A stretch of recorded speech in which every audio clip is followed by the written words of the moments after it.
Assalamualaikum warahmatullahi wabarakatuh. Kali ini kita akan membahas mengenai respon hukum dalam inovasi teknologi.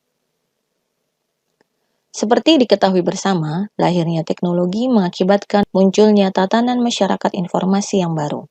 Information Society atau dikenal dengan masyarakat informasi hadir seiring perkembangan teknologi informasi dan komunikasi yang bersifat lintas batas.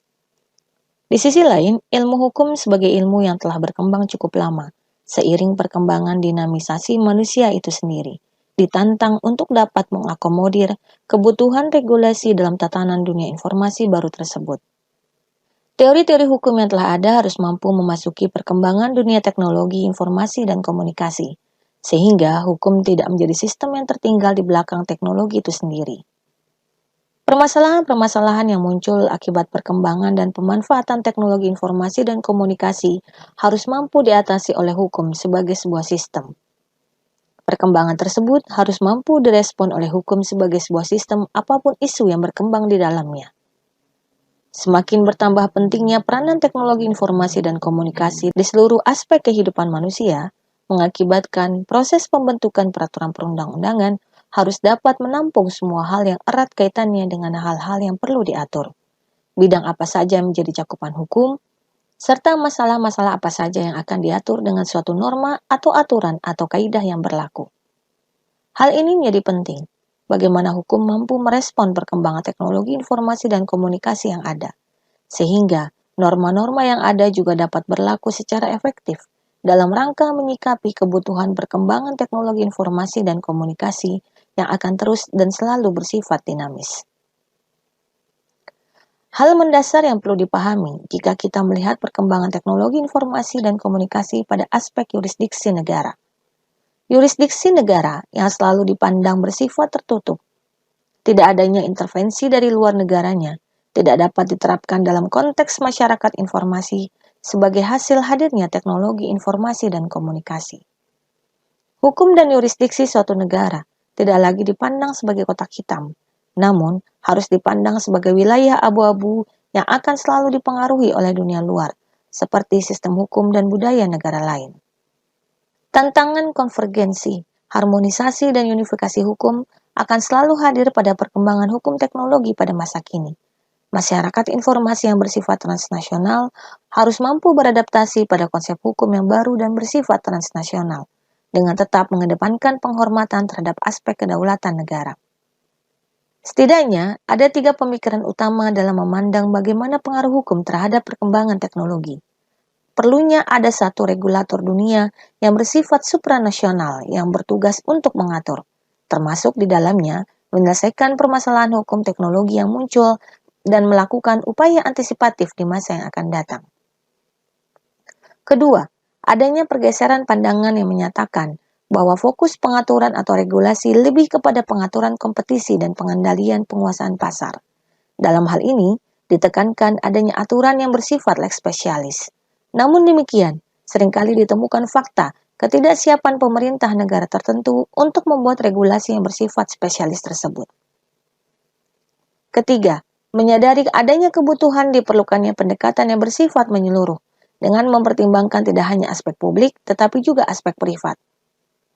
Dalam hal ini, memastikan peran yang dimiliki oleh institusi publik dan institusi privat jika dikaitkan dengan perkembangan teknologi informasi dan komunikasi, di mana pembagian peran antara negara dan sektor swasta dalam pengelolaan teknologi dan komunikasi dipandang menjadi langkah yang efisien agar hukum mampu beradaptasi dengan perkembangan teknologi.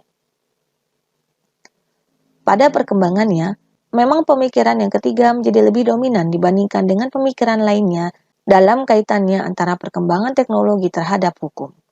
Masing-masing negara melakukan inisiasi dengan melakukan pendekatan lintas sektor dalam pengelolaan dan pembentukan norma, serta kaidah-kaidah yang diperlukan dalam kaitannya dengan perkembangan teknologi. Selain itu, keterlibatan institusi privat seperti pengelola jasa provider juga dilibatkan dalam pengelolaan, pemanfaatan, dan pengaturan teknologi. Di sisi lain, terdapat upaya-upaya internasional yang dilakukan oleh berbagai organisasi internasional dalam pembentukan hukum menyikapi perkembangan teknologi. Sebut saja OECD, WTO, dan lain-lain. Pada akhirnya, internet sebagai salah satu hasil perkembangan teknologi diperlukan suatu aturan dalam tata kelola internet itu sendiri. Selanjutnya, terdapat upaya-upaya yang dilakukan untuk menjaga kenetralan teknologi dan jaringan internet dengan menerapkan 3 prinsip dasar yang dianggap sebagai norma dari internet, yaitu: 1. Transparansi, yang ditujukan kepada pihak-pihak provider dalam pengelolaan jaringan internet yang mereka tujukan kepada pihak konsumen. 2. Tidak melakukan pemblokiran selama konten-konten yang ada sesuai dengan konstitusi dan ketentuan yang berlaku. Dan yang ketiga, tidak melakukan diskriminasi yang tidak beralasan dalam mengatur lalu lintas jaringan yang berdasarkan atas hukum. Pada perkembangannya, 3 prinsip tersebut di atas dapat diterima sebagai prinsip yang diakui dan dianggap sebagai norma-norma standar dalam dunia internet. Masalah etika juga berkembang seiring perkembangan dunia internet itu sendiri, seperti bahwa pengguna harus bertanggung jawab secara penuh terhadap segala aktivitas yang dilakukannya di dunia internet, termasuk jika aktivitas tersebut bertentangan dengan hukum yang berlaku di suatu negara. Dalam perkembangannya, banyak usaha yang dilakukan dalam rangka mengembangkan internet sebagai media yang dimanfaatkan, termasuk menciptakan norma-norma standar dalam aktivitas dunia internet. International Telecommunication Union menyelenggarakan World Summit in the Information Society pada tahun 2000 dan 2005 yang lalu, di mana hasilnya menetapkan prinsip dasar yang diakui bersama dalam rangka membangun masyarakat berbasis teknologi dan informasi.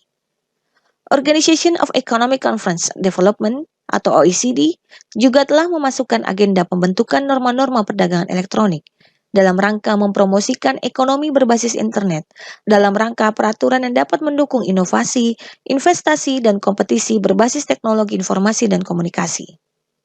Pada akhirnya, terdapat prinsip-prinsip standar dalam beraktivitas di dunia maya yang telah diakui keberadaannya, yaitu 1. Kebebasan berpendapat, 2. Interoperabilitas, 3. Keterbukaan, 4. Hal-hal yang dapat dirundingkan dan bersifat transnasional, 5. Didistribusikan oleh suatu jaringan, 6. Keanekaragaman, kerahasiaan, dan kebebasan dalam dunia digital.